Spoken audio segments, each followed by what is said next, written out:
sommes ici à Agbodrafort, à une trentaine de kilomètres de Lomé, et nous sommes ici pour la cérémonie de Ekpanchocho. Et rappelons que cette cérémonie en fait est une cérémonie qui se fait après la prise de la pierre sacrée.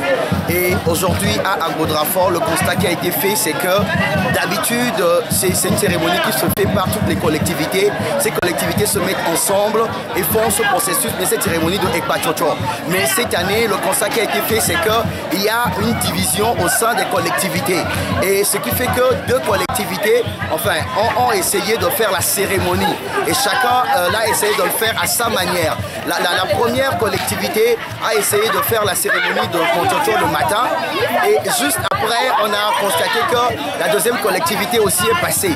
Mais le soir, il y a quelque chose d'extraordinaire qui s'est passé, c'est que les deux collectivités se sont retrouvées pour faire cette cérémonie de Ekpanchocho. Mais il faut rappeler quand même que cette dame-là dont nous avons parlé un peu dans cette histoire de Glidi, dans la pierre sacrée, est également passée par ici. Et elle a également fait pression pour qu'une certaine division soit notée au sein des collectivités et pour que enfin, le régime de M. Faure-Gnassingbé puisse mettre la main ou bien faire une mainmise sur une partie de la cérémonie. Mais Dieu merci, ce soir nous pouvons constater que la cérémonie est en train de se dérouler sans problème, sans heurts.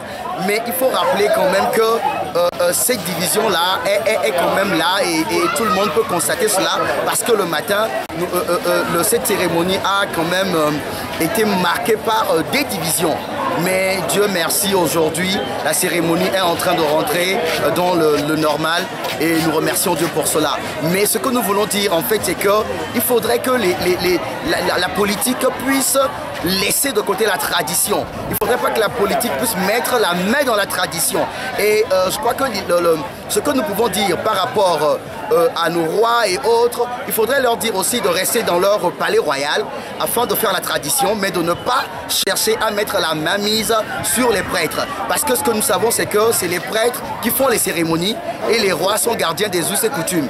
Mais ce que nous sommes en train de remarquer, c'est que le régime est en train de manipuler certains rois pour qu'ils puissent mettre la main sur les us et coutumes, mettre la main sur les cérémonies. Alors ce que nous voulons dire, c'est qu'il faut que cela s'arrête. Il faut que le régime de M. Faure-Gnassingbé comprenne qu'ils ne peuvent pas à longueur de journée manipuler les Togolais.